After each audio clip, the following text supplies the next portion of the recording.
Et bonjour à tous et bienvenue dans ce nouvel épisode de Bye Bye Patron.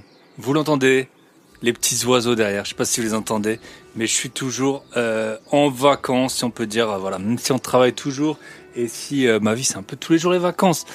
Je suis à La Réunion, alors je vous cache pas, vous le savez, si vous me rejoignez, vous êtes sur le podcast de l'immobilier de la liberté et des gros billets, donc c'est bien, là on est en novembre, il fait 25-30 degrés, les gens sont détendus, c'est top. Par contre, je vous cache pas, là j'ai pris pour 2 jours un lodge hors de prix. Quand je dis hors de prix, c'était vraiment hors de prix. Et c'est en fait, qui dit lodge dit truc écolo. Et c'est un peu de la merde. Hein. Pour le prix que j'ai payé, je dois l'avouer. C'est pas non plus super désagréable, mais c'est un peu de la merde.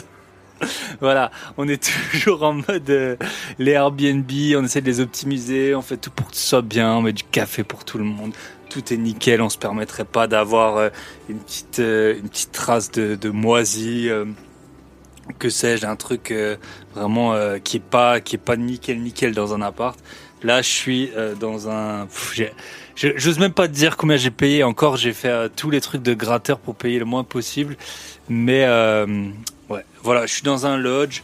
C'est bien. Donc le concept, c'est en fait que ça ferme pas. Mon petit cabanon là, qui coûte le prix d'un iPhone pour 2 jours presque.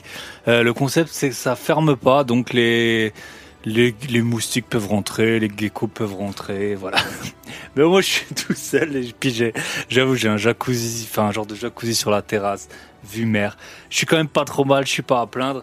Mais voilà, l'argent et la qualité sont 2 choses qui sont parfois dissociées. Je passe un très très bon séjour à La Réunion. Je me suis dit, allez, pour 2 jours, je suis dans une autre région. Je vais tester ça, on me l'a recommandé. Mais en fait, c'était quelqu'un d'autre qui l'avait recommandé. Comme souvent dans l'immobilier. Les gens vous donnent des conseils, mais c'est pas eux qui font. Et là, la personne qui m'a recommandé l'endroit, elle avait jamais été. Mais on lui avait dit que c'était bien. Forcément, quand tu payes un rein pour avoir un bon logement, tu dis ouais, au final c'était bien. Non, c'est de la merde. N'allez pas dans des lodges à La Réunion. Je vais pas dire le nom, mais c'est sûrement le lodge le plus connu et même dans le Routard et tout ça. Et c'est sans plus quoi. C'est sans plus. Mais bon, on n'est pas là pour parler de ça. Aujourd'hui, on accueille nos chers Anto et Alex, aka Mon Plan Immo. Ça fait pas très longtemps qu'ils sont dans le game, mais ils ont une ascension fulgurante. Un d'entre eux donc ce sont 2 frères. Un était dans l'immobilier déjà en tant qu'agent immobilier, mais il investissait pas. Mais c'est quand même lui qui a investi en premier. Et l'autre, prof de sport. On va voir ensemble. Ils ont pris un créneau des logements atypiques. Ils parlent souvent de ça. Ils ont des réels qui sont assez drôles sur Instagram. Voilà, on s'est rencontrés à Paris, on a fait l'épisode à distance et puis le lendemain, c'est marrant, ils étaient tout près de chez moi, donc on s'est vu, on a bu un petit coup, je leur ai fait une petite visite. Voilà, on va parler donc de leur projet, de comment c'est quand t'es frères, investir ensemble ou non, lancer un business ensemble, parce que là ils ont vraiment, ils sont full sur le coaching et sur l'IMO. Ils ont une maison à Bali, ils ont donc des logements atypiques, ils ont pu financer avec emprunt via une stratégie la maison à Bali. Leur ascension, voilà, tout ça, ils sont hyper sympas, hyper détendus. J'ai passé un très bon moment avec eux, à la fois le jour de l'enregistrement et puis également après, quand je les ai vus en vrai. Qu'est-ce que je peux vous dire avant d'attaquer? Je viens de finaliser l'enregistrement d'un épisode de podcast privé sur la boîte à outils des investisseurs. Si vous ne le savez pas encore, on me dit souvent, mais je sais pas. On a un podcast privé avec mon associé où dessus, on va dans les sujets techniques. C'est vraiment la boîte à outils des investisseurs. On raconte pas le parcours des invités, mais vraiment des sujets techniques, des sujets qui seront très utiles quand vous êtes investisseur. Et là, j'ai fait un peu la masterclass, l'épisode que tout le monde attendait. En plus, c'était quelqu'un qui m'avait sollicité pour faire un épisode là-dessus, qui s'appelle Gabriel Houter. Et donc, on vient d'enregistrer un épisode sur la holding.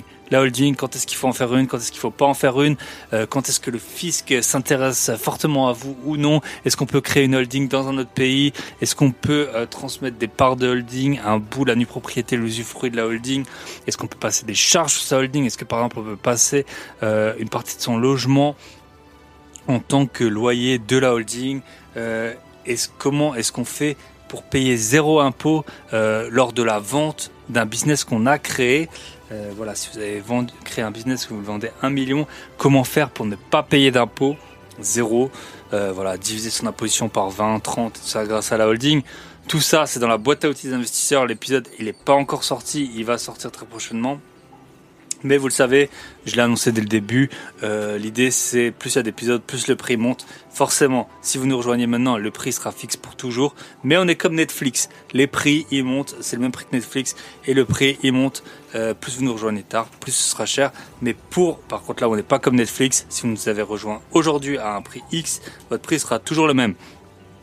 Donc voilà, la semaine dernière, il y a eu l'épisode avec Romain Jury où il nous raconte, donc il est banquier et investisseur, il nous montre son propre dossier bancaire alors qu'il est banquier et investisseur avec ses vrais chiffres, ses investissements, combien il rapporte, combien il a mis, combien il a de côté, tout ça, incroyable. Merci Romain.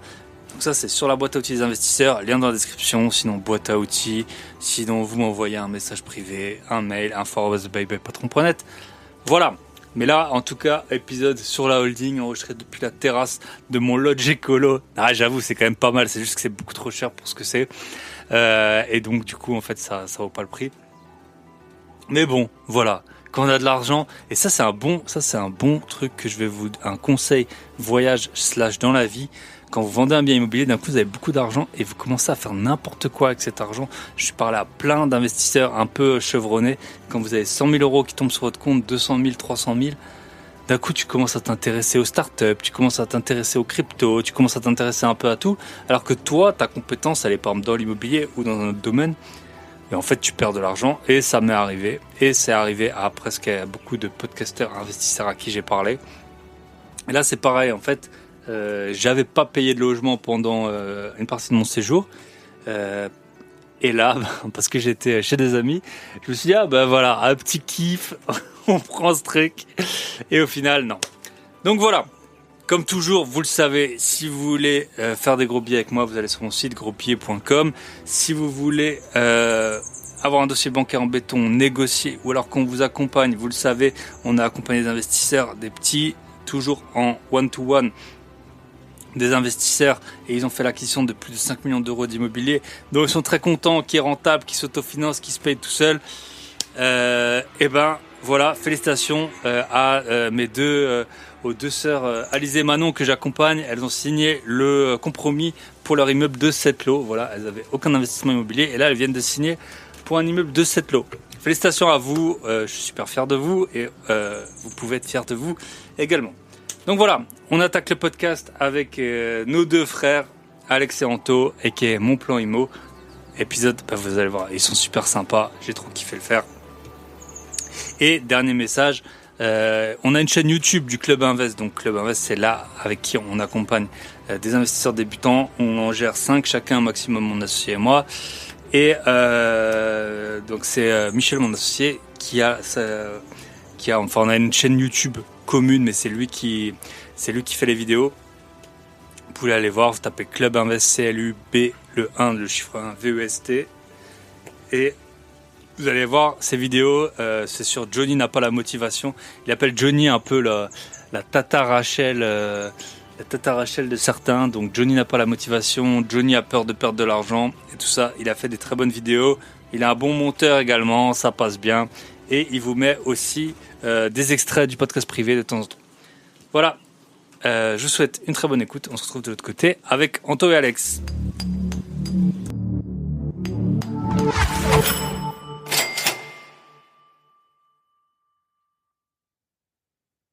Et bonjour, bonsoir. Une fois n'est pas coutume, on enregistre en soirée. Par contre, c'est la première fois que j'enregistre avec deux frères. Salut à vous, Anthony et Alex, c'est qui est mon plan IMO. Yes, Comment ça salut va? Thibaut. Bah écoute, ça va super, hein, et toi? Ça va très bien. Et puis une fois n'est pas coutume, j'ai fait pas mal on en parlait en off du salon de l'investissement à Bordeaux il y a plus d'1 an. J'avais rencontré pas mal de personnes que j'ai eu sur le podcast ensuite. Et vous, je les ai aussi rencontrés à un événement. C'était à l'événement Investir dans un château, devenir châtelain, en tout cas en pourcentage et pour faire bien quand on drague, hein, de notre cher ami Jérémy de Ça fait un bail. Donc Exactement. c'était cool, ça passe super vite toujours les événements, on avait le temps de se parler un petit peu, mais c'est sûr que c'est jamais assez. Donc là on a à peu près 1 heure pour parler ensemble. Donc l'avantage, c'est que vous êtes frères. Je vais vous laisser vous présenter. Et en fait, ce que j'aime bien, c'est que chaque invité raconte une petite anecdote. Donc le podcast s'appelle Bye Bye Patron. Un petit job ingrat qu'il a pu faire quand il était étudiant, ou une petite expérience Bon, que vous avez pu avoir pour un peu briser la glace. Ensuite, je vous laisse vous présenter en Ouais, une minute à peu près. on commence par l'anecdote? Ouais. Ouais, Yes. par l'anecdote. Eh ben, Tu veux y aller? ouais, je peux y aller. Ben, Allez, moi, vas-y. petite anecdote sympa. Avant de me lancer dans l'IMO, donc ouais, avant que je commence mes études d'agent immobilier en alternance, j'ai travaillé pour l'OPAC. Donc l'OPAC, parce que je sais que t'as une clientèle qui est peut-être francophone, donc Ouais. pour expliquer, c'est les bailleurs sociaux. Donc voilà, j'ai travaillé en fait comme gardien. J'ai remplacé un gardien tout l'été. Ok. Donc, je m'occupais des poubelles. Donc, il y avait des vides ordures qui tombaient dans les poubelles. Enfin, c'était dégueulasse. C'est un bon job ingrat, ça. Un bon Franchement. job ingrat. Honnêtement, c'était tranquille le rythme, heureusement. Mais sinon, ouais, enfin, je changeais les poubelles, je nettoyais. Ouais, franchement, voilà, C'est c'était, la petite anecdote. voilà, j'ai compris grâce à ça, très cliché, mais que je pourrais pas faire ça toute ma vie. Ouais. C'était vraiment un job. Et il y en a qui le font et disent, ouais, tu vois, c'est tranquille, il n'y a pas Non, mais c'est beaucoup tranquille, hein. besoin de bosser et tout. Mais ouais, putain. Et puis moi, je suis un peu craintif, donc j'avoue que ça m'a coûté, quoi. C'était vraiment Hmm. pour dire, je prends mon argent et je pars en vacances après, quoi. Et pour compléter Alex, anecdote, moi, la première chose qui me vient en tête au niveau des jobs étudiants, bah, c'est le premier que j'ai fait à l'époque. J'avais été brancardé par un de mes oncles pour pouvoir ramasser les cerises. Je devais avoir 15 ou 16 ans. Donc, l'été, Ok. faire Ah les ouais, saisons bien. j'ai dû le faire 2 étés. Mais franchement, ça m'a marqué au fer Ouais. rouge. C'est à ce moment-là où je me suis dit, Anto, bosse à l'école. Alors bon, Ouais. du coup, ça m'a motivé pour continuer dans mon cursus après, mais je me suis dit, ah non, tu peux pas faire ça toute ta vie, c'est pas possible. Et honnêtement, je respectais énormément la personne, le boss à l'époque qui m'avait embauché pour faire ça, parce que je le voyais, il trimait, il avait 50, 60 balais, il fait 40 degrés. Tu ramasses tes cerises, t'es obligé de te dépêcher, machin et tout. En vrai, Hmm. je dis toujours, je priais pour qu'il pleuve je priais pour qu'il pleuve le lendemain. Tu Ouais. vois. Tellement j'avais pas envie d'y aller. Donc voilà, petite anecdote, c'était. Mais bon, ça forge aussi un peu les choses, ça te montre ce que tu veux pas. Ouais, bien sûr. Euh, Ah, moi, j'avais fait les vendanges là en Alsace. Pas très longtemps, mais horrible. Les doigts qui collent toute la je fracasse. journée. Tu coupes, t'es baissé. Les trucs, c'est lourd. Tu glisses et tout. Ah. Ah non, ils ont du mérite, les gens. Et puis maintenant, c'est un peu la mode du bio et tout ça. Donc, il y a encore moins de machines. Les gens, ils font plus ça à la main. Mais ouais, voilà, Donc, ça m'a bien marqué. et ben voilà, ça c'est si vous avez des enfants, faites-les trimer quand ils sont jeunes, ils vous embêteront moins quand ils Ouais, seront c'est ça, plus. on les fera galérer un peu là. Mais ce qui est dur, c'est que tu rentres le que soir. c'est la vie. Tu rentres le soir, tu te couches pas à minuit en tout cas, ça c'est Ah sûr. ouais, c'est sûr, hein, franchement. Pas Et besoin de même, médicaments, hein. Ouais. même moi j'étais vendeur chez Decathlon un été, mais t'étais debout, je faisais 13h, 20h30 je crois, mais j'étais éclaté en fait. T'es tout le temps debout et toi quand t'es à l'école, t'es pas du tout habitué. Ouais, c'est vrai. Ah Donc ouais.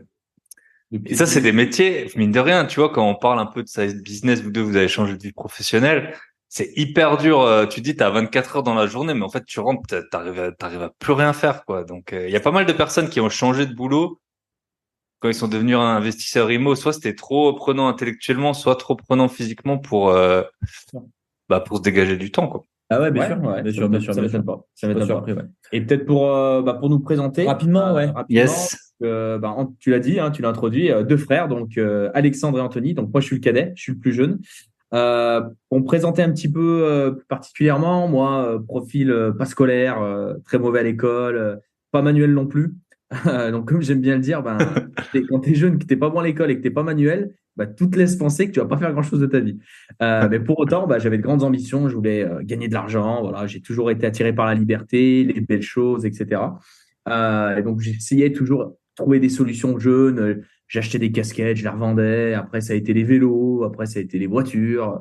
Et après, ça a été les appartements, parce que j'ai eu un cursus où j'ai fait un bac que j'ai eu râlé pas crête. J'ai quand même réussi à avoir le bac, mais c'était un bac STMG pour ceux qui sont en France. Donc, c'est pas le meilleur bac le Nous, plus c'était compliqué. STT, j'étais plus vieux, ça voulait dire sans trop travailler. Les gens, ils disaient à l'époque, Ouais, ouais.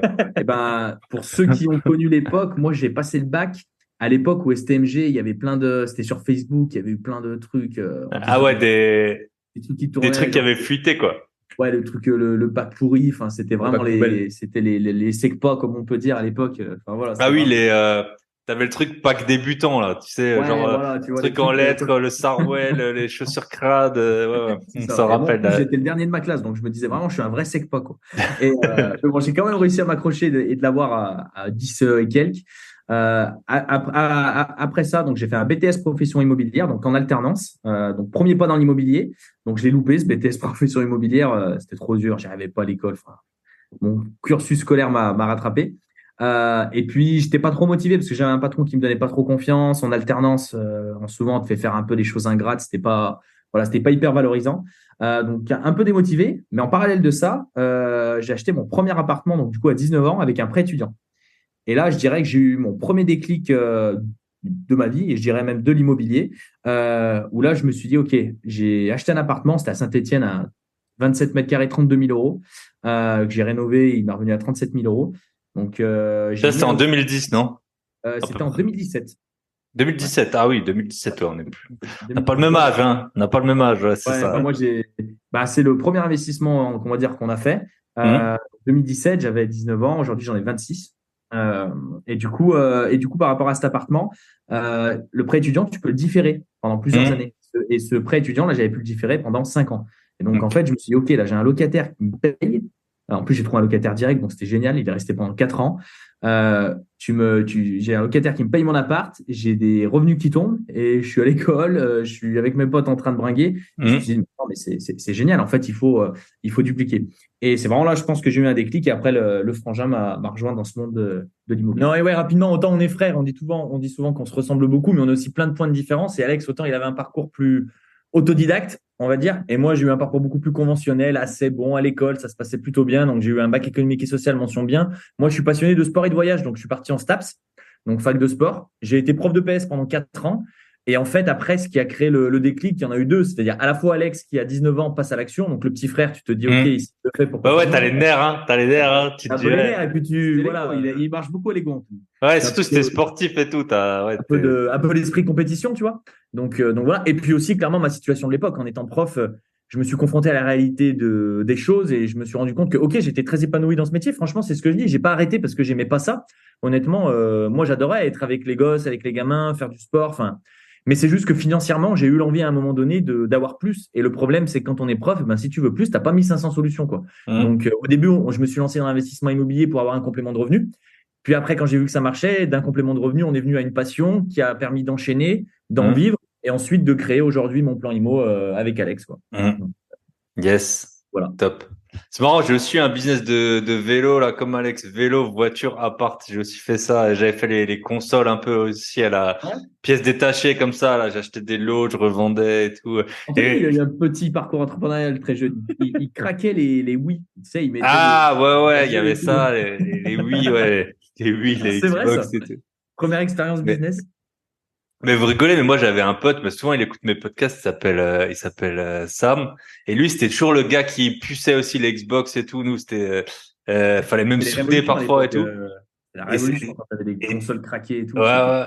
Et du coup, lui, il était toujours un peu, bah, je pense qu'il le dit, hein, un geek, quoi.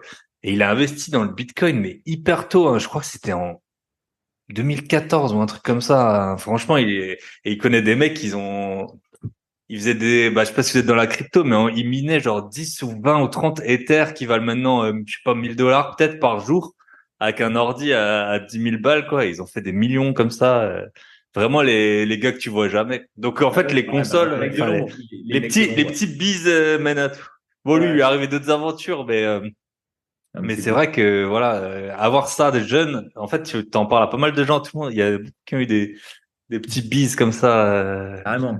Ah ouais, ouais, ça, il y en a Carrément, plein, hein. carrément, Donc, carrément. Et je pense, vous, c'est pareil. Moi, quand je parle à des gens, ils me disent, ouais, mais toi, t'es toujours dans les bons coups. Parce qu'en fait, je suis toujours en train de chercher un peu Alex, il est comme pareil. ça. Ouais, Alex, voilà, c'est ça. Alex, c'est roi du bon plan. Ouais. non, pas du bon plan, mais en fait, je suis très curieux de nature. C'est ça. Hum, Et donc, je te dis une connerie, il y a AliExpress qui est sorti quand j'étais gamin, bah, ça m'a intrigué. J'ai dit, c'est quoi ce machin? T'as des trucs hum, à 1 centime, t'as des trucs à 1 euro. Après, bah ouais, le Bitcoin, c'est sorti. Bon, j'ai pas investi dedans enfin, très tard. En tout hum. cas, j'ai pas eu l'air, j'ai pas vécu l'air incroyable. Voilà, bah, l'immobilier, c'est un peu pareil, hein. On y allait par Hum. curiosité. On s'est dit, Ouais, écoute, bien sûr. moi, je suis parti d'un constat, c'est que les gens les plus riches du monde, ils ont de l'immobilier. Hum, Je me suis dit, bah, c'est que c'est positif. Je veux dire, les gens, hum. pas de l'immobilier. Et donc, je pense que c'est vraiment de la curiosité qui nous a Mais toi, amené tu es très curieux. Non, mais c'est vrai. C'est vrai, c'est vrai. Tu es curieux de tout et surtout de tout ce monde un peu du business, de l'argent, Mm. etc. Donc, forcément, ça t'a amené aussi rapidement sur Ouais, cette et voie-là. c'est pour ça que des fois, on parle de la mentalité française et moi, ça m'énerve les gens qui sont aigris, qui sont les Mm. haters, tout ça, parce que je me dis, mais oh, moi, dès que je vois quelqu'un qui a bien réussi, etc., je m'inspire, je suis hyper curieux, j'ai envie de savoir, j'ai envie de parler avec lui même, Mm. tu vois, de dire, bah ok, comment t'as fait, c'est génial, etc. Donc bon, des fois, t'as des têtes de cons, des fois, t'as des gens cool, Ah, etc. bien sûr. Ça dépend des profils, quoi. Bah, je pense que vraiment les cons, c'est assez bien réparti entre tous les pays, toutes les origines, tous les âges, tout Ouais. l'argent. Mais par contre, les cons qui ont de l'argent, ils peuvent faire beaucoup plus de dégâts que Bah, les cons qui en ont c'est ce que pas. j'aime bien C'est dire, ça. moi. C'est ce que j'aime bien dire. Si t'es con, si t'as de l'argent, tu seras encore plus con. Ouais. Et par contre, si t'es cool, bah, si t'as beaucoup d'argent, tu seras encore plus cool, quoi. Donc, faut pas mettre les gens dans des catégories, Yes. souvent, c'est ce qui est un peu dommage, quoi. Yes. Et du coup, bah, on va dérouler rapidement votre parcours. Et puis maintenant, vous êtes connu aussi pour les logements atypiques. Vous avez aussi une maison à Bali, si je dis pas de bêtises. Ouais. Euh, donc peut-être les premiers invests. Donc vous étiez dans une ville. Voilà, tous les deux, vous avez acheté à Saint-Étienne au départ. Ouais, c'est ça. Bah, pour t'expliquer rapidement, donc bah, on vient de Saint-Étienne, donc c'est vrai qu'on n'a pas précisé par rapport à ça. Plus belle ville de France, hein, pour ceux qui connaissent. C'est ironique, bien sûr. Donc Saint-Étienne, c'est une ville qui est réputée pour tout ce qui est investissement locatif longue durée. C'est une ville qui a quand même qui est quand même assez rentable en règle générale. Voilà, si tu achètes bien. Et donc du coup, bah, nous assez naturellement, on est allé sur ce type d'investissement. Donc on a fait, Anthony a fait de l'immeuble de rapport, on a acheté aussi un immeuble en commun. On a fait de la colocation, on a fait de la location étudiante, voilà. On a essayé de toucher à toutes les stratégies classiques qui existaient et qui pouvaient être mises en place proche de chez nous. Donc, On a fait de l'achat-revente aussi. Anthony a fait une plus-value de 30 000 euros. Moi, ma première RP, j'ai fait 60 000 euros. Donc, voilà, on a essayé de toucher à tout, on va dire, en longue durée. c'est Et ces premiers investissements qui nous ont quand même, en 3 ans, voilà, on a réussi à en acheter plus de 25. Donc, tout compris. Mmh. Donc, c'est vraiment une période assez faste là pour nous au niveau des invests. de 2019 à 2021. 2018 même, je dirais. Ouais, 2018 à 2020, 2021, il y a eu 3-4 ans où on a vraiment profité de nos situations de l'époque. On le savait, moi j'étais prof, donc feu vert Mmh. au niveau des banques, surtout dans le contexte bancaire de l'époque. Alex, toi tu gagnais bien ta vie. bah, moi, j'étais agent IMO salarié, donc profil qui est assez rare, du coup, donc ce qui m'a Mmh. permis quand même de pouvoir emprunter assez facilement. Donc voilà, on a pu faire voilà, tout ce qu'a dit Alex, immeuble, coloc, achat-revente, location courte durée, France, étranger. Et c'est en fait au bout de ces investissements, et c'est surtout Alex qui lui a, au bout d'un moment, en fait, si tu veux, comme on avait beaucoup enchaîné, on avait réussi un premier objectif, du moins moi de mon côté, c'était de remplacer mon salaire de prof de l'époque par des revenus IMO. Comme j'avais fait 2 immeubles, un immeuble de 5, un immeuble de 8 apparts, bah, j'avais pu atteindre cet objectif Mmh. assez rapidement. Et Alex, lui, comme il s'était concentré sur des apparts plus petits avec des stratégies plus agressives, ça prenait un peu plus de temps. C'est ça. Et tu avais toujours l'appel du cash flow qui n'était pas là, Mmh. pour le coup. Et moi, j'étais littéralement bloqué. Tu parlais de Bali, c'est un projet qu'on s'est fait financer aussi. Donc, il n'était pas encore sorti de terre. Donc, aujourd'hui, c'est un projet super rentable, on pourra en parler. Mais à l'époque, c'était pas encore le cas. Et on ne savait pas aussi les perspectives. On espérait que ça marche bien. Et du coup, j'étais littéralement bloqué. Et la seule solution que j'avais, enfin, ce que je pensais à l'époque pour soulever du gros cash flow, quand je parle de gros cash flow, c'est quand même au-dessus de 600-700 euros, c'était les immeubles de rapport. En tout cas, dans notre région. C'est ce que je pensais. Mmh. En fait, à ce moment-là, je me suis posé une question. Je me suis dit, mais comment faire pour en fait gagner autant de cash flow avec des petits budgets et avec une automatisation maximale. Et c'est là que j'ai découvert les logements atypiques. Et en fait, tout bêtement, je suis allé, encore une fois par curiosité, je suis allé sur Airbnb et j'ai mis Saint-Étienne. Et en fait, je me suis rendu compte qu'il y avait des appartements sur Airbnb à Saint-Étienne et que ça se louait. Donc, je me suis rendu compte qu'il y en avait beaucoup. Je me suis Mmh. rendu compte que ça se louait. Et il y a un appartement surtout qui a marqué mon esprit. C'est un appartement qui est un petit peu différent des autres. Donc déjà, ça pourra faire aussi un petit pas dans l'atypique en disant que pourquoi l'atypique ça fonctionne, parce que déjà tu te démarques des autres. Et moi, Bien clairement, qu'est-ce qui m'a attiré l'œil, c'est cet appartement parce qu'il était différent des autres. Et les autres, ils se ressemblaient tous. Donc forcément, je suis allé sur ce bien. Et ce bien, ce qui m'a marqué, c'est que, alors, il avait une baignoire balnéo d'angle, mais un truc pas quali. Il avait un sauna et une décoration vraiment pas terrible. Donc il y avait le côté un peu atypique, on va dire, avec la balnéo et le sauna, que je trouvais sympa, qui permet de se différencier. Mais par contre, tout l'aspect l'autre aspect décoration, ambiance, etc., j'aimais pas du tout. Mais ce que j'ai constaté, c'est qu'il était loué 30% plus que les autres appartements et aussi 30% plus cher. Et c'est là où je me suis dit, OK, là, il y a quelque chose à faire. Moi, je vais y apporter ma touche. Je vais faire une ambiance différente. Et j'ai lancé mon premier logement atypique comme ça. Donc, du coup, à Saint-Étienne. Mais voilà, les logements atypiques, c'est arrivé après tous les premiers invests qu'on a fait. Après avoir fait immeuble, coloc, etc.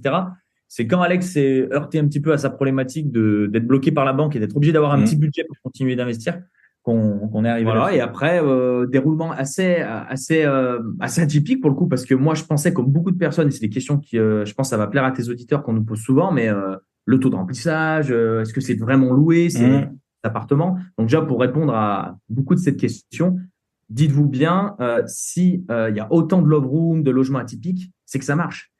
Si ça marchait pas, vous les verrez pas sur le marché. Donc déjà, ça donne un premier élément de réponse. Et en fait, bah, moi, je me suis dit, ça va marcher le week-end, etc. Et puis, bah, je commence à louer le week-end. Bon, bah bien, un peu en semaine, puis une semaine, puis un mois complet, puis 2 mois, 3 mois, puis un an. Et là, j'ai commencé à me dire, bon, bah là, je suis quand même sur un business qui est pas mal. Et en fait, je voulais enchaîner le deuxième, mais j'avais cette barrière psychologique de me dire, il faut. C'est trop beau, ça va s'arrêter. Enfin, genre, tu crois pas, là? C'est trop beau. Et surtout, je me suis dit, il faut que je fasse un an complet. Dans ma tête, je me suis dit, il y a un mois qui doit pas être bon. Il y a un mois où ça va pas. Comme janvier, souvent c'est janvier, enfin, dans le LCD normal.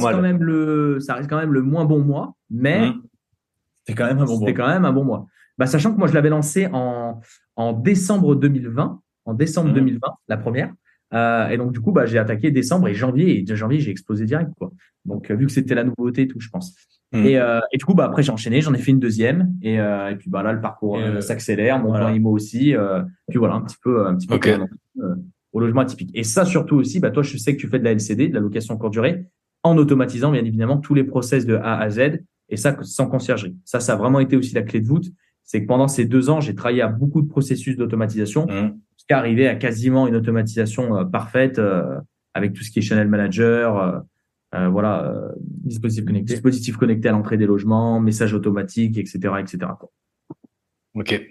Après, je pense que l'avantage que je vois que vous avez, c'était que tous les deux, vous aviez des emplois du temps assez flexibles. Enfin, peut-être pas pour toi, Anthony, parce que toi, tu étais prof, mais t'avais peu d'heures, quoi. Et enfin, tu pouvais aller visiter. Et puis toi, Alex, est-ce que toi, ton métier t'a permis de voir des biens ou au moins de connaître des secteurs, des quartiers ou... C'est une très bonne question parce que souvent on te dit ouais t'es agent IMO, t'as tous les bons plans, etc. Alors moi faut savoir que j'avais plutôt une clientèle patrimoniale et j'avais plutôt des biens pour de la résidence principale, donc pas forcément de biens ultra rentables. J'ai fait une bonne opération grâce à mon métier, voilà ma colocation que j'ai très bien achetée, mais sinon pas trop. Alors j'avais une analyse du secteur qui fait que je connaissais bien le prix du marché. J'avais ce côté assez terrain qui nous a quand même bien aidé, je pense. On a pu trouver des artisans assez facilement grâce à ça, etc. Par contre, j'avais pas beaucoup de temps parce que bah, j'aimais quand même bien ce que je faisais. Si plus je vendais, plus j'étais rémunéré. Donc, contrairement à Anthony, moi, je manquais un peu de temps. Donc, les visites n'étaient pas toujours faciles parce que entre les rendez-vous, etc. Mais en fait, puis tu sais jamais, tu te dis peut-être là je vais vendre. Si je vais à celui-là, c'est pas sûr que j'achète. Et peut-être que là cette visite, je vais vendre. Tout compris. Mais ça s'équilibre parce que Alex avait moins de temps, mais peut-être plus de réseau et plus aussi quand même malgré tout de ficelles par rapport à son métier d'agent. Alors que moi, pour le coup, je n'y connaissais absolument rien et je connaissais personne. Et surtout, je me suis pas du tout appuyé. Et je pense que c'est à la fois un peu de l'ego aussi, de pas vouloir se reposer sur Alex pour faire les invests, ni de son contact d'agent immobilier, etc. C'est-à-dire que j'ai tout trouvé tout seul. Honnêtement, les appartements dans la recherche, j'ai été autonome à 100% et je me suis pris à ma façon, à la honto, comme j'aime bien le dire. Et par contre, forcément, c'est sûr, mon métier de l'époque, j'avais pas une flexibilité où je pouvais bouger les horaires, mais j'avais du temps. Voilà, j'avais du temps. Donc forcément, ça a été un point positif pour moi qui m'a permis d'enchaîner, d'aller démarcher les banques, de faire passer des artisans, de visiter, d'aller au charbon. C'est sûr, ça a été un avantage à l'époque, clairement. Je pense que tout le monde a un avantage. C'est à toi d'appuyer dessus, tu vois. J'en suis convaincu, c'est hyper important ce que tu dis. Moi, je dis toujours, on a tous un profil, une appétence, quelque chose. Les gens, souvent, ils attendent d'être parfaits avant de faire quoi que ce soit. Ah, c'est ça. Et c'est très rare aujourd'hui, même si tu prends l'immobilier, c'est très rare d'être à la fois un fiscaliste, un notaire expérimenté, un directeur de banque, une même personne. Moi, je suis très bon en banque, stratégie, fiscalité. Je suis moins bon sur le terrain ou les travaux pour me projeter. Voilà. Et à l'inverse, Alex, lui, il contrebalance. Mais ça existe, des investisseurs, qui maîtrisent tout. Mais ça reste quand même très rare. Souvent, ils n'ont pas d'appart. Ils maîtrisent tout, mais ils n'ont pas d'appart. Du coup, ils n'ont pas ça. C'est fou ce que tu vas enlever les mots. Et t'en as parfois, et souvent, ça arrive aux gens qui sont surformés. Ils connaissent tout, mais ils connaissent tellement de choses que, en fait, ils n'achètent pas. Et ils sont pollués parce qu'ils cherchent tellement la pépite que nous, on insiste vraiment sur le passage à l'action. Moi, comme je dis, le premier appart que j'ai acheté, j'avais 19 ans. J'étais loin d'être j'avais loin d'avoir la réflexion que j'avais aujourd'hui. C'était loin d'être le meilleur investissement que j'ai pu faire. C'était quand même un bon investissement sur le fond.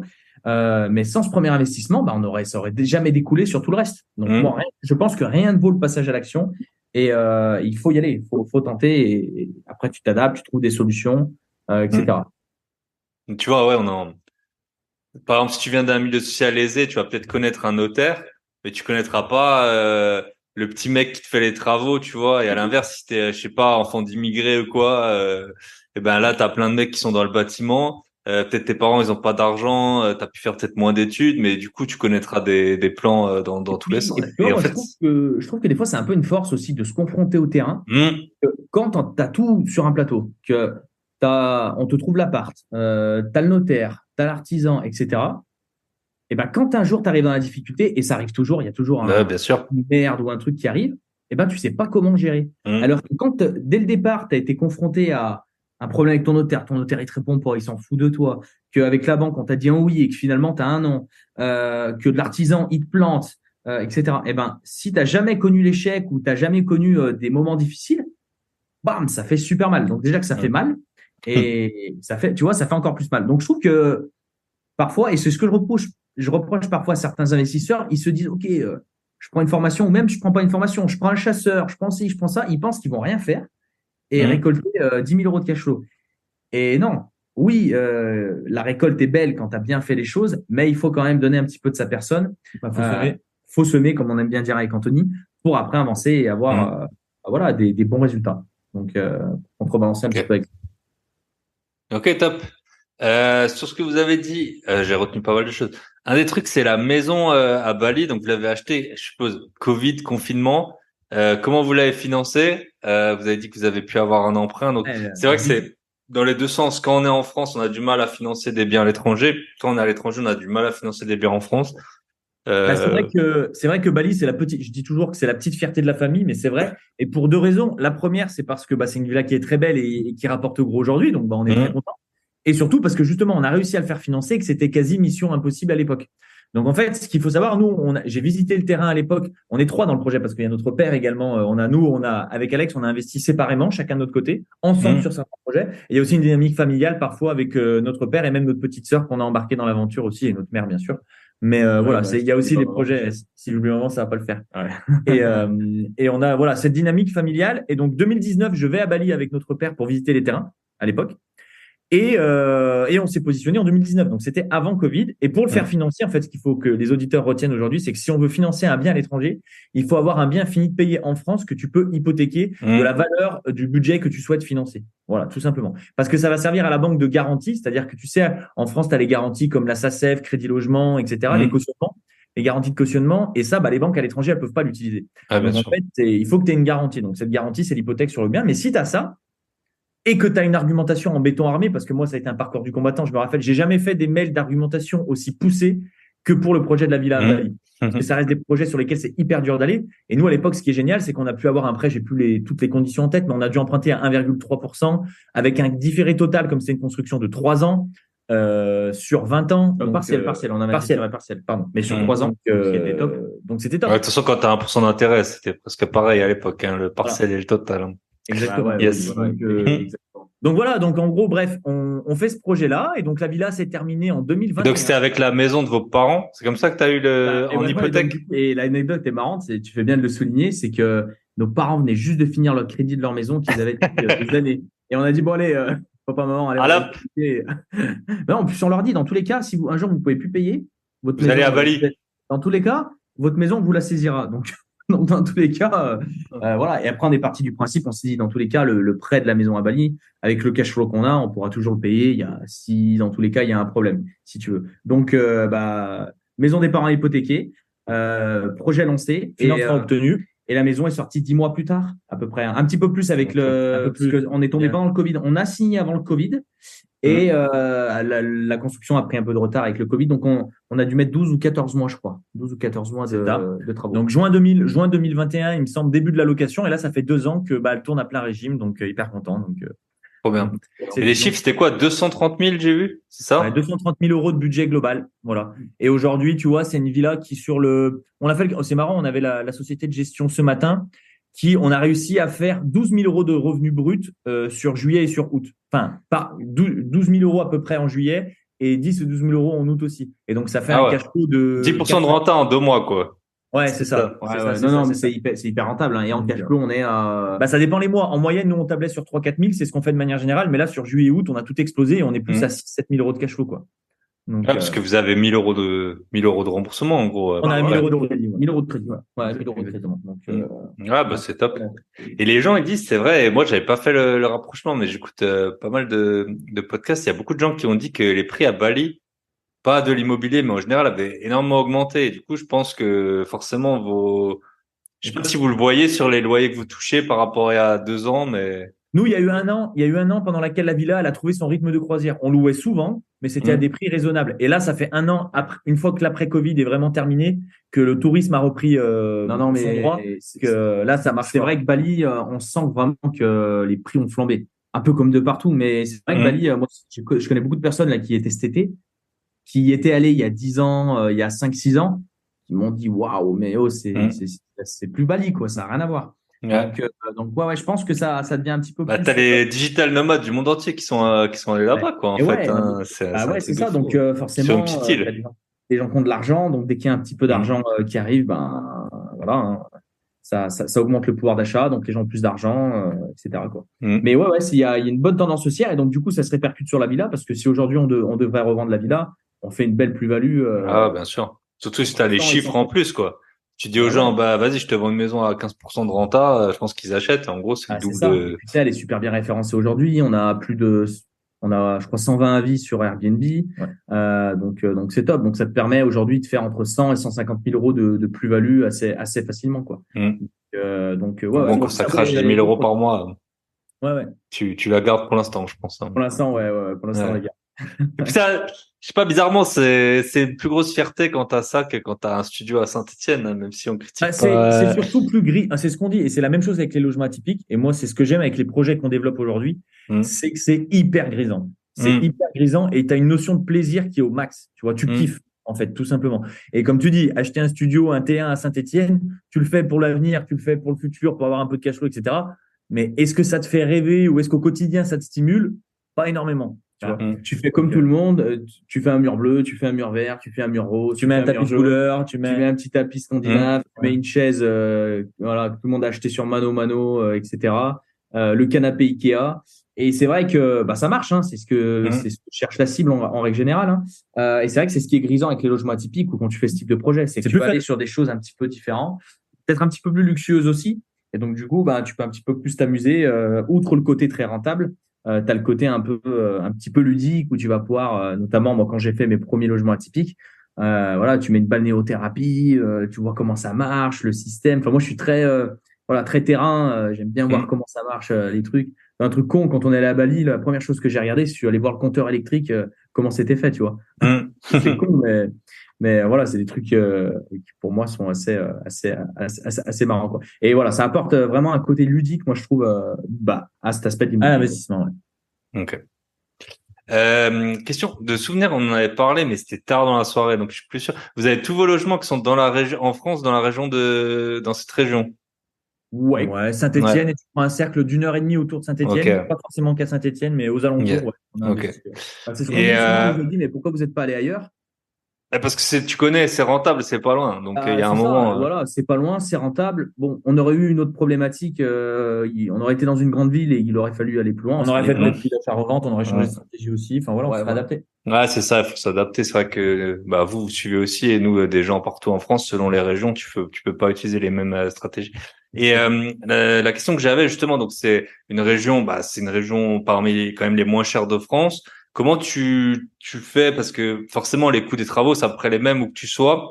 Comment vous faites un peu la balance je pense que le logement atypique au jour zéro, quand vous avez fini les travaux, si vous arrivez à un problème, si vous le revendez, vous perdez de l'argent. Enfin, l'argent, il vient de l'exploitation et pas forcément de la revente pour ce genre de logement. Je sais pas. Comment vous regardez un peu Ce risque, en gros, vas-y, je vais ça surpayer peut-être 1000 euros le mètre carré. Bon, dans Ouais, c'est 2 une ans, on bonne sera question. rentabilisé. Après, ça va sortir. Comment Bah, tu, pour moi, tu gères un peu ce risque, quoi? première réponse, il y a plusieurs axes de réponse. Première Hmm. réponse, c'est qu'il y a atypique et atypique.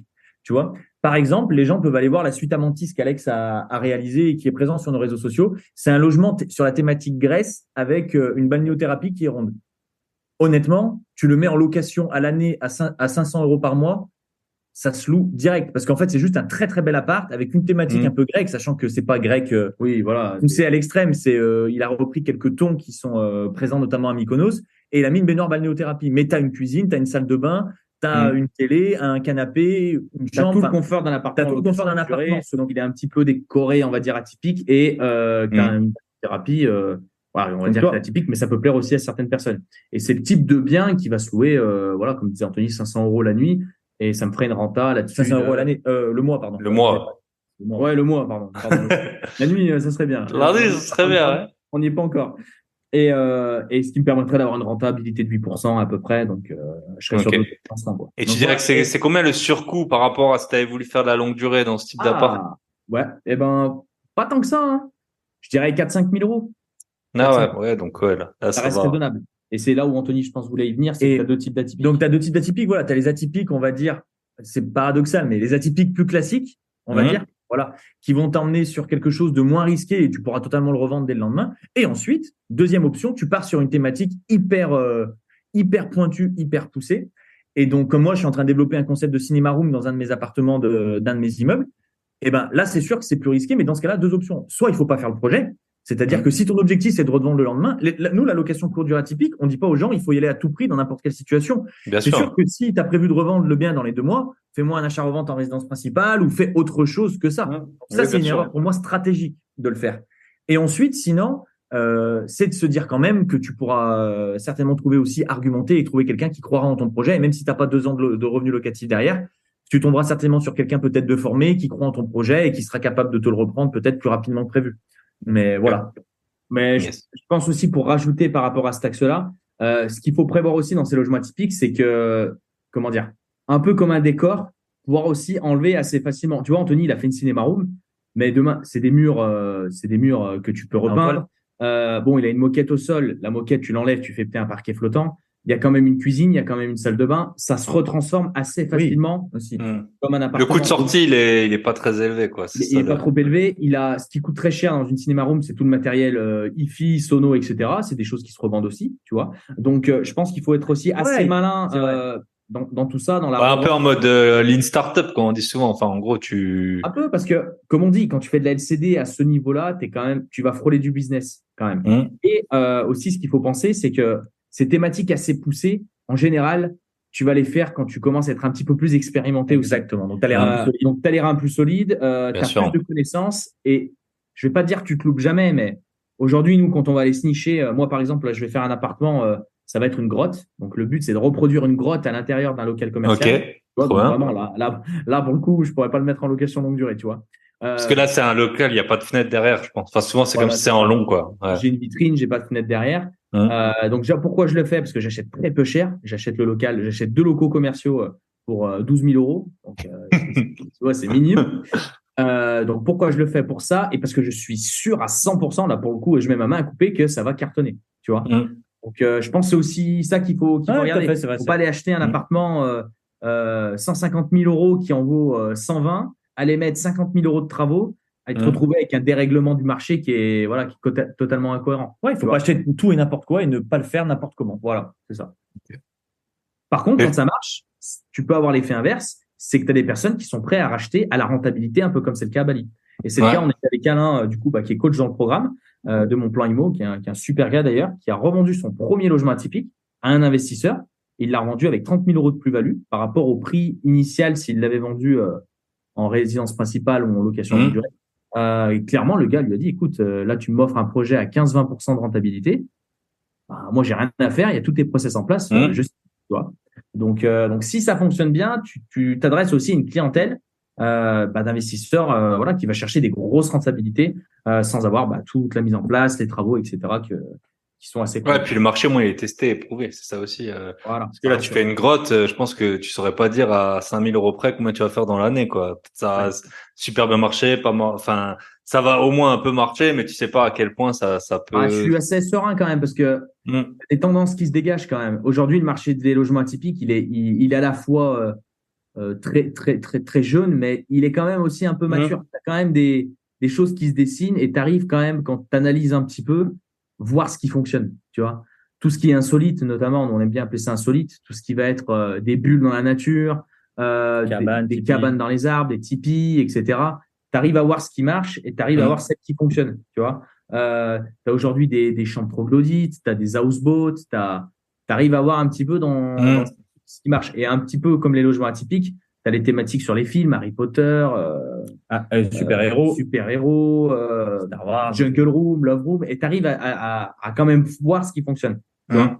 Donc, en fait, il suffit juste de faire voilà, ce qui marche et de le faire mieux et d'avancer dans ce sens. Bon, la grotte, ça n'a jamais été fait, mais comment dire, je m'appuie quand même sur d'autres choses qui vont ressembler et qui fonctionnent. Bien sûr. Tu t'appuies sur l'expérience de l'investisseur aussi Oui, et voilà. ton expérience de vécu sur la typique qui te fait dire que bah voilà, tu sens le projet et que ça va le faire. Et genre, ça va être quoi en carton-pâte, là? Tu vas faire un peu Ouais, bah c'est un peu. On est en train de réfléchir. Là, pour tout te dire, j'ai un gars qui fait des décors de parcs d'attractions que je vois la semaine prochaine. Ok. Pour, Ah ouais, trop bien. pour réflexir un peu aux idées, etc. Alors, je t'ai pas dit que je passe avec lui, mais c'est dans les idées, quoi. Donc, Ok. soit ça peut être un crépi avec. T'as plein de. Voilà. Donc, on est dans la réflexion. Trop bien. Si vous voulez, on va enchaîner sur. Donc vous accompagnez pas mal de gens maintenant. Votre business, il a bien explosé. Peut-être comment vous avez quitté. Et puis après, comment vous organisez. Peut-être que c'est intéressant vu que vous êtes à Ouais, deux. on peut parler un petit peu plus de mon plan IMO. C'est vrai qu'on a beaucoup parlé de nous. En fait, faut rembobiner un petit peu du coup là le curseur au niveau des années. Donc nous, je te disais au début du podcast qu'on a une période, on a beaucoup enchaîné et qu'on avait réussi à obtenir tout simplement de jolis revenus en parallèle de nos activités. Et donc en fait, au moment où moi j'ai remplacé mon salaire de prof par l'immobilier et Alex en était pas très loin et lançait son premier logement atypique, on était premièrement tombé dans la marmite de l'immobilier et ensuite on est tombé dans la marmite de l'entrepreneuriat. Parce que quand on a réussi à dégager tout ça, on s'est dit, OK, est-ce que ce serait pas le moment de s'affranchir, moi, de l'éducation nationale et Alex, lui, de son ancien patron, pour se lancer à deux? On avait la même dynamique, on savait pas quoi faire. Honnêtement, on s'est dit d'abord, juste, on quitte notre job et réfléchissons à un truc sympa qu'on peut faire à deux en famille et pour aider les gens. On est jeune, on n'a pas de responsabilité. Moi, j'avais ma RP, mais voilà, j'étais en différé. Enfin, voilà, on n'avait pas trop de contraintes, on avait notre cash flow. On se dit, c'est le moment. Et je dirais, les prémices de mon plan IMO, ça a commencé pendant le Covid. Où en fait, on avait déjà des amis, des connaissances qui nous demandaient des conseils parce qu'ils voyaient un petit peu ce qu'on avait fait. Et là, dans le Covid, on se dit, écoute, pourquoi on n'optimiserait pas le temps et on proposerait pas des coachings en visio, comme c'est ce qu'on est en train de faire là sur le podcast. Du coup, Anthony prépare un petit PowerPoint, un truc un peu sympa. On dit coaching, 2 heures, on va voir recherche, fiscalité, banque, travaux, etc. Et puis, écoute, ça a plutôt bien pris. On a fait, une douzaine de personnes, je crois. Un peu plus, une quinzaine presque. Une quinzaine de personnes. Donc, on se dit, bon, écoute, cool, il y a de la demande. Après le Covid, du coup, on se décide, on quitte nos jobs. Donc, moi, je je donne ma démission à mon patron. On part en super terme. Anthony quitte l'éducation nationale et on lance mon plan IMO en 2020. Yes, novembre 2020. Quand j'ai lancé mon premier logement atypique, novembre 2020. Et donc, en fait, là, à partir de ce moment-là, donc c'est le point de départ de mon plan IMO, il y a eu 2 ans où on a, réfléchi à trouver la meilleure formule pour pouvoir aider les gens. On a pendant 2 ans accompagné les gens sur le terrain proche de chez nous à Saint-Étienne. Voilà, donc c'est la formule qu'on avait décidé d'adopter. Mais c'était devenu très chronophage, c'était difficile de grandir. On a fait face à plein de contraintes pendant ces 2 premières années. Ouais, ça n'a été pas évident. Ça n'a pas été évident. Période de remise en question, de doute. On a fait beaucoup d'erreurs, on a fait des échecs, on a perdu de l'argent, mais il y avait quand même une phase ascendante. On voyait quand même qu'on s'élevait, on voyait qu'il y avait des projets qui fonctionnaient. Et on va dire nos 2 premières années d'entrepreneuriat, c'était chaud. Et puis on démarrait de zéro, de -10 en fait. Donc dans ce milieu du business et de l'entrepreneuriat, comme je dis, il faut s'imaginer entre prof et investisseur IMO, déjà il y a un monde. Et entre prof et entrepreneur, il y a 3 mondes d'écart. Tu n'as aucun code en fait. Tu n'as aucun code sur comment t'y prendre, comment faire, etc. Donc pendant 2 ans, tu tâtonnes, Et tu fais comme tout le monde, tu fais des erreurs. Et ensuite, au bout de 2 ans, on a commencé à trouver, entre guillemets, la bonne formule. Et surtout, on a décidé de bien s'entourer, d'investir notre énergie au bon endroit.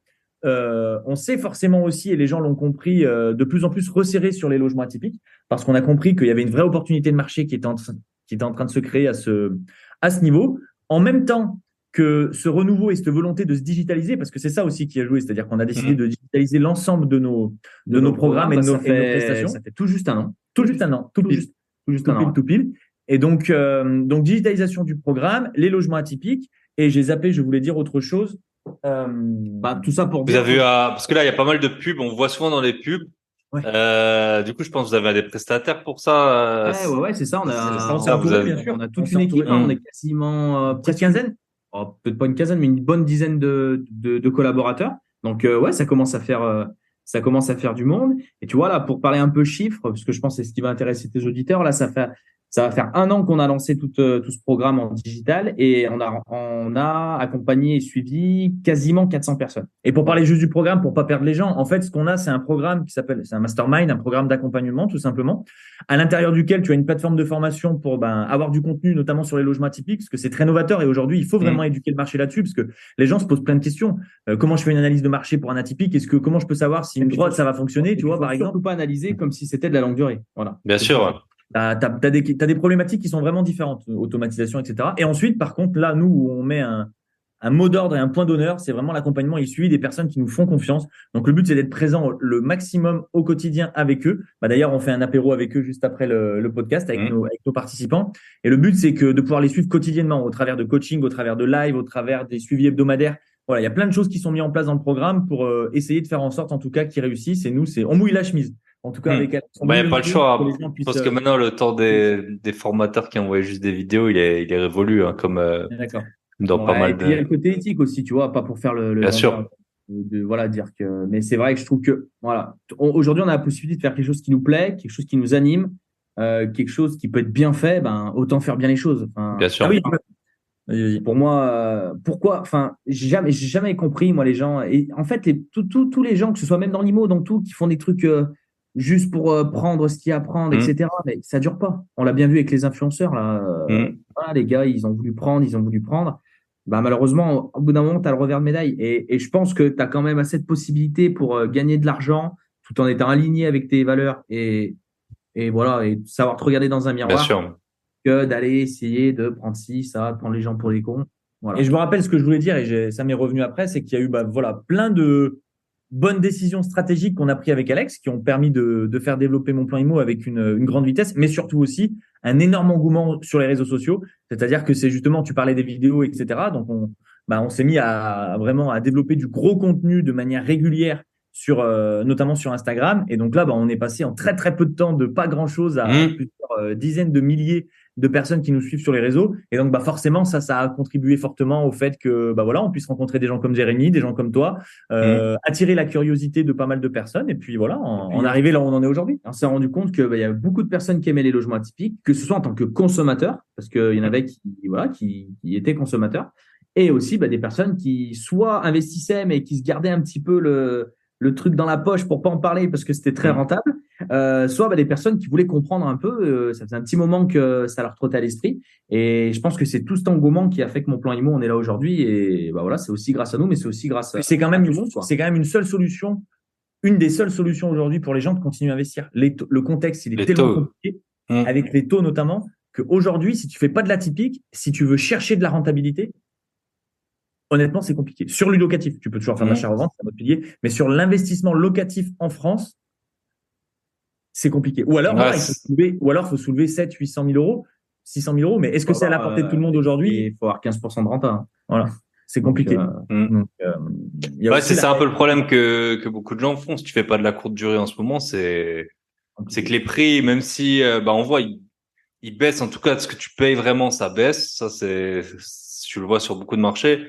Mais ça baisse pas assez par rapport à la perte de pouvoir d'achat. Les gens ont perdu 30% de pouvoir d'achat et tu as peut-être 5% de. C'est ça. Et puis regarde sur, on va dire, d'un taux à 1% et d'un taux à 5%, on va dire sur, 150 000 euros empruntés, tu as peut-être 200 euros de différence. Mais c'est même énorme. J'allais prendre un cas concret, tu vois. Nous, on avait acheté un lot de 4 appartements avec Alex.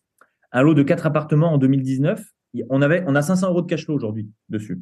J'ai fait le calcul pour m'amuser dans une vidéo, je sais plus si c'est sur Instagram, les participants ou autre. On l'aurait emprunté, on aurait fait le même projet aujourd'hui. C'est une rentabilité à 10% sur 4 appartements. Donc, un truc correct, tu vois, patrimonial, qui s'autofinance largement avec 500 euros de cash flow. On aurait 0 de cash flow. Les 500 euros de cash flow, ils partiraient, on serait à l'autofinancement, voire en effort d'épargne. Et sur un projet à 10% de rentabilité. C'est ça, si tu rembourses sur 20 ans, ça fait grosso modo 5% par an, plus 5% d'intérêt, tes 10%, ils sont là, quoi. Voilà. Plus la taxe foncière, qu'on est ravi de payer bientôt, là, hein. Enfin...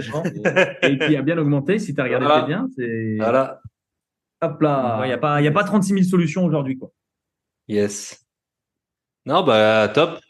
Ok, comment vous répartissez un peu maintenant les investissements que vous avez? Donc en fait, vous n'en avez pas tant que ça ensemble, hein. Ça, vous avez à Bali, vous avez un immeuble aussi ensemble, c'est ça? Ouais, on a 2 immeubles ensemble. Enfin, on a 4 appartements. Un lot de 4 appartements. Voilà, on n'a pas l'immeuble parce qu'on n'a pas la surface commerciale au bas. On a acheté un immeuble l'année dernière ensemble. Bali ensemble. Et sinon, c'est vrai qu'on a plutôt des invests et là, chacun de notre côté. Et justement, avec la structuration de mon plan IMO, tout ce qui est en train de grossir et les projets qui arrivent, et les nouveaux projets assez atypiques qui arrivent, on a décidé justement de se restructurer et de vraiment avoir une vision un petit peu ensemble. Comme on nous dit, les 2 frères, voilà, de vraiment faire un truc un peu entre 2 frères et de reprendre des projets, et notamment vraiment l'atypique, de tout mettre vraiment dans la même structure. Notre volonté numéro 1, c'est vraiment de développer l'atypique parce que c'est un truc qu'on kiffe, c'est un truc qu'on aime et c'est un truc auquel on croit fortement aujourd'hui et dans les années à venir. Qui est super rentable, donc on va pas se cacher. Voilà, nous, l'idée, c'est d'aller quoi. Là, c'est pour ça que je vais sur le cinéma. Moi, aujourd'hui, c'est parce que tous les gens parlaient de la Love Room de partout, mais il y a plein de thématiques aujourd'hui à explorer dans l'atypique. C'est ce que les participants font, c'est ce que moi j'ai envie de faire, c'est ce qu'on a envie de faire avec Alex. Donc voilà, c'est de pousser ça au maximum. Voilà, tu vois, Anthony, moi, mon premier logement atypique, je suis associé avec quelqu'un. Donc Anthony est en train de racheter des parts. Donc voilà, dans cette structure, on est en train de racheter un autre logement atypique. On a un projet insolite, on peut pas trop en parler parce que c'est en cours, c'est assez confidentiel, mais qui arrive aussi. La cinéma room d'Anthony, ma grotte qui arrive. Ça devrait faire facilement là avant la fin de l'année entre 6 et 7 logements atypiques insolites, quoi. Ok, top. Plutôt cool. Voilà, Love Room, Cinéma Room. Et c'est quand même passer plus de nuits avec votre femme qu'à aller au cinéma, hein. Ouais. D'amour, bien sûr, hein. Ça, c'est qu'on travaille trop, hein. L'un n'empêche pas l'autre. On peut aller avec notre chérie dans la Cinéma Room. Ben, bien sûr. Ok, top. Je pense qu'on a fait un bon petit tour. Peut-être vous avez, on va juste revenir sur un moment, tu as parlé, Anthony, des erreurs que vous avez pu faire. Peut-être pour en éviter à certains, qu'est-ce que vous diriez que vous avez fait?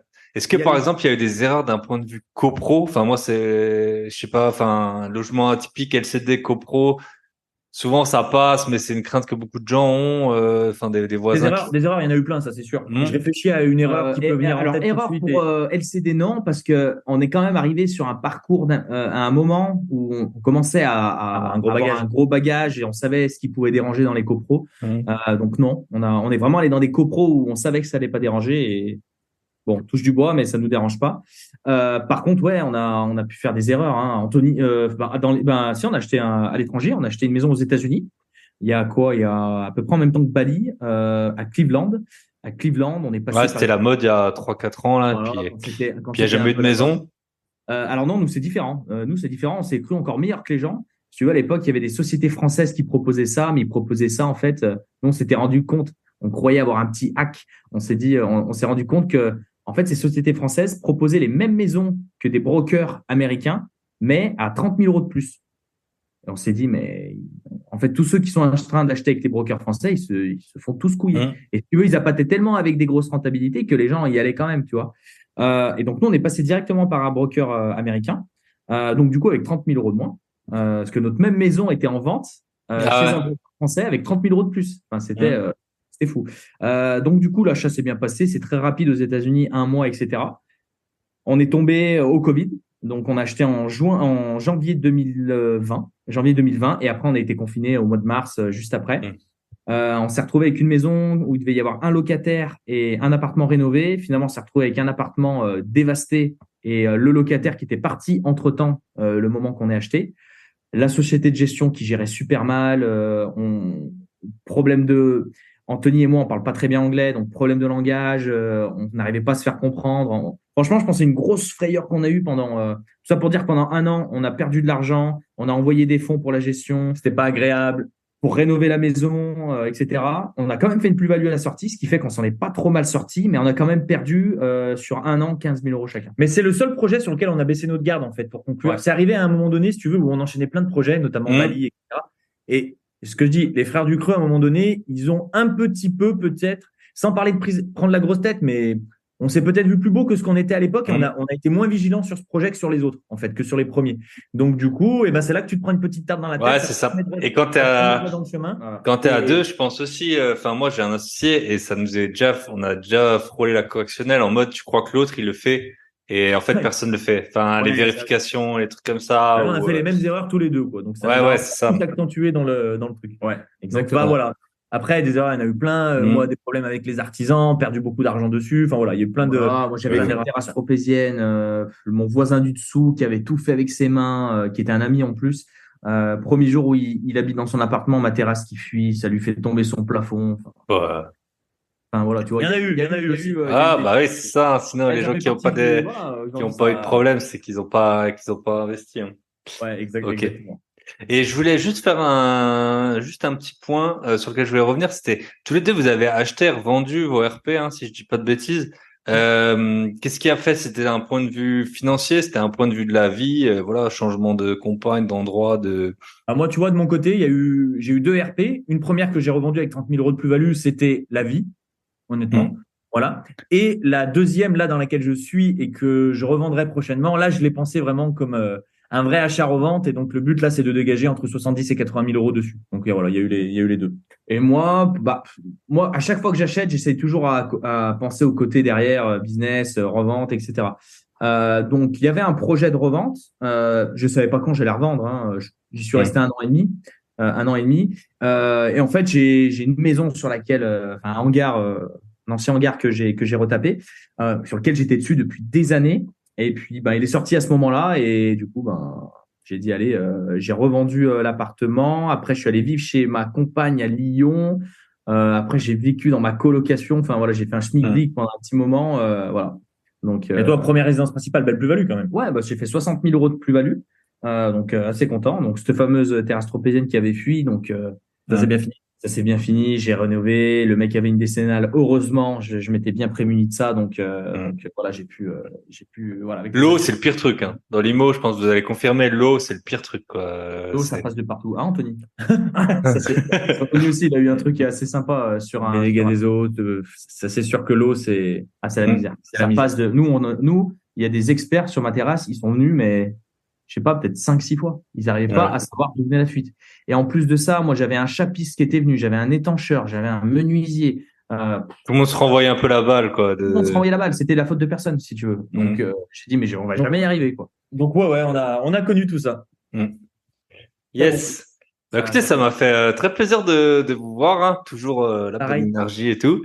Voilà. Si on veut vous contacter, donc mon plan IMO sur Insta. Yes, c'est le plus simple. Et voilà. Et vous avez moins 60% sur la maison à Bali grâce à l'écoute de cet épisode. Avec le code promo Thibaut, bye bye patron. Voilà. Ça roule. Et bonne soirée, bon apéro avec vos coachés. Et puis à très bientôt. Merci Thibaut, à bientôt. Merci Thibaut. Et voilà, on arrive au terme de cet épisode. Si vous étiez en vacances, que vous n'avez pas écouté le podcast parce que vous avez fait une petite pause dans votre entraînement de musculation, dans vos ménages de LCD, je peux que vous recommander d'écouter l'épisode de la semaine dernière, S'endetter sur 23 ans avec un titre de séjour d'1 an avec Bérénice, la détermination incarnée. Voilà, elle est en CDD, elle avait un titre de séjour de seulement 1 an, elle a pu acheter 3 biens dans la région la plus chère de France, ou une des régions les plus chères de France, à savoir l'Île-de-France. Sinon, l'épisode du 1er novembre, c'était avec Badis Boni. Ça a été un épisode, il a été un peu moins écouté. Peut-être que le titre, je me suis raté, j'aurais pu faire mieux. Mais bon, il y avait quand même des écoutes conséquences, un tout petit peu moins, forcément, en fonction des sujets. Mais par contre, avec Badis, j'ai eu beaucoup plus de retours que d'habitude sur les épisodes. Vraiment, les gens ont apprécié grandement le personnage. C'est vrai qu'il est entier. Il a fait des trucs de malade. Donc ça, c'était l'épisode du 1er novembre de Rider BMX Pro à investisseur immobilier aguerri en 3 ans chrono. J'aurais peut-être dû mettre un titre qui parlait du viager qu'il a eu, qui finalement n'était pas un viager, ou de l'appartement qu'il devait, et de la maison qu'il devait acheter libre, qu'il n'était pas, ou de comment il s'est fait virer de la poste en Suisse. Et comme toujours, si vous voulez en savoir plus sur moi, je peux que vous recommander l'épisode de la fin d'année 2022, 1 million, comment j'en suis arrivé à acheter 1 million d'euros d'immobilier en 2022. 2023, on était là pour dépenser les gros billets. Non, on est allé sur 2 stratégies. Mais voilà, je vous souhaite une très bonne semaine à tous. Prenez soin de vous, prenez soin de vos proches, prenez soin de vos gros billets. Pour ça, rendez-vous sur la boîte à billets, lien dans la description. Vous saurez tout pour le prix d'un petit abonnement Netflix. Voilà. Très bonne semaine à tous et à très bientôt. Bye bye.